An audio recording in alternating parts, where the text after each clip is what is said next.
नौकरानी एक घर के लिए कितनी जरूरी होती है, आइए देखते हैं। अरे बहू, ये देख, सारा साबुन बर्तन में रह गया। ये नौकरानी कोई काम नहीं करती, गंदा काम करके चली जाती है और ढेर सारा पैसा ले जाती है। अरे मम्मी जी, उसने तो साफ किया ही था। मेरे ही हाथ से इस ग्लास में सर्फ गिर गया था। अरे बस कर झूठी, उसे बचाने के लिए सारी जुगत लगा ले, लेकिन मैं तो इसे निकाल कर ही रहूंगी। हमारे जमाने में ना कोई नौकरानी थी और ना ही ये चिकने बर्तन। चूल्हे के जले बर्तनों को राख रगड़ कर साफ किया करती थी मैं। अरे माँ जी, मैं कहाँ बचा रही हूँ उसे। और वैसे भी आजकल नौकरानी जरूरत नहीं, स्टेटस सिंबल बन गया है। अब आप बताओ, मैं मुन्ना को नीचे घुमाने ले जाऊं तो लोगों से क्या बोलूं? झाड़ू पोछा खुद लगा रही हूँ।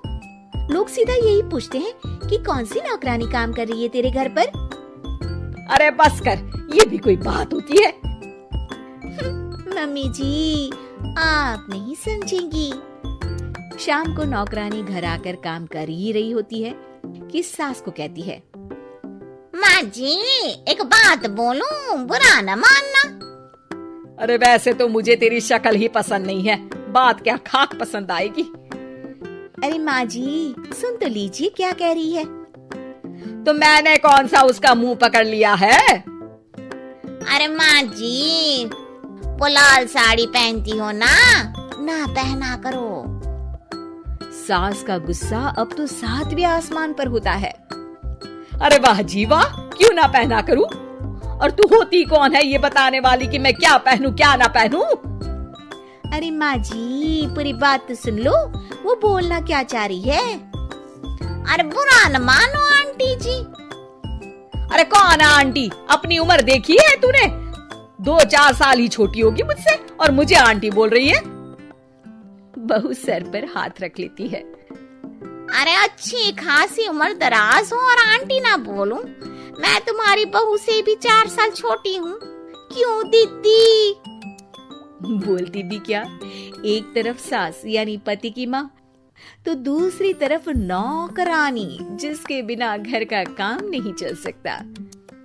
वो दरअसल माँ जी की शादी पे बहुत जल्दी हो गई थी ना। अच्छा ये झगड़ा छोड़ो, ये बताओ तुम माँ जी को लाल साड़ी पहनने से क्यों मना कर रही हो? वो ना, इनकी उम्र की सारी औरतें सोसाइटी में इनके लिए बात करती हैं कि तुम्हारी सास बुढ़ी घोड़ी लाल लगाम है। बहू को ये सुनकर गुस्सा आ जाता है। अरे वाह वाह, कौन बोलता है जी? खुद क्या है यहाँ की औरतें, बाल सफेद लेकिन टाइट जींस और कोई कुछ भी पहने। अरे पहनना हमारा निजी हक है, किसी को कुछ हक नहीं बनता कि वो मेरी सास के लिए कुछ बोले। मैं आज ही जाकर माँ जी के लिए लाल जींस लेकर आऊंगी, फिर देखो कोई क्या बोलता है। अरे चुप लाल जींस। अरे सुन नौकरानी की बच्ची, जाकर बोल दे उन लोगों से कि उन लोगों की तरह मैं उड़ती नहीं फिरती हूँ घर बार छोड़कर।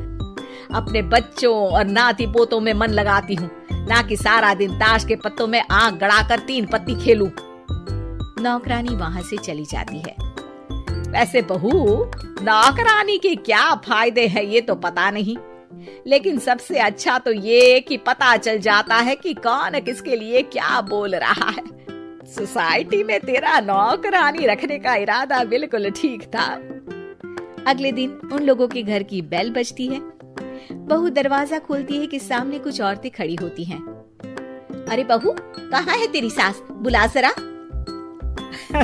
अरे बहन जी, आप सारी एक साथ आइए आइए, कैसे आना हुआ? अरे 3 पत्ते खेलने आई हैं, क्यों खेलोगी? क्यों नहीं, वैसे भी बड़े दिन हो गए, एंटरटेनमेंट हुआ नहीं।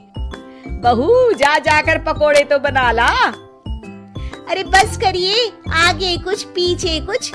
वैसे तो कहती है कि परिवार पर ध्यान देती है, हमारी तरह 3 पत्तियां नहीं खेलती। हमने कौन सा परिवार छोड़ दिया? सास सक पका जाती है। अब ये किसने कहा? मैं तो कहती हूँ कि मैं भी थोड़ा बाहर निकलूं। आपने ही तो कमला नौकरानी से ये सारी बात की थी। सास और बहू को अब सारी कहानी समझ आ जाती है कि सोसाइटी की औरतें क्यों भड़क रही हैं। माफ करिए आंटी, मैं छोटी हूँ लेकिन फिर भी पहले तो आप लोगों ने माँ की लाल साड़ी का मजाक उड़ाया था ना। हाँ हाँ उड़ाया था, लेकिन उससे पहले तो तुम लोगों ने हमारी जीन्स के बारे में बात की थी। अरे क्यों ना पहने हम जीन्स, तुम्हारे पैसों की थोड़ी ना है। सास और बहू सर पकड़कर बैठ जाती है। देखा बहू, ये खेल कर गई तेरी नौकरानी, यहाँ की बात वहाँ तो वहाँ की बात यहाँ। दोनों किसी तरह औरतों को समझा बुझाकर घर भेजती है और कसम खाती है कि नौकरानी को नौकरानी ही रहने देंगी।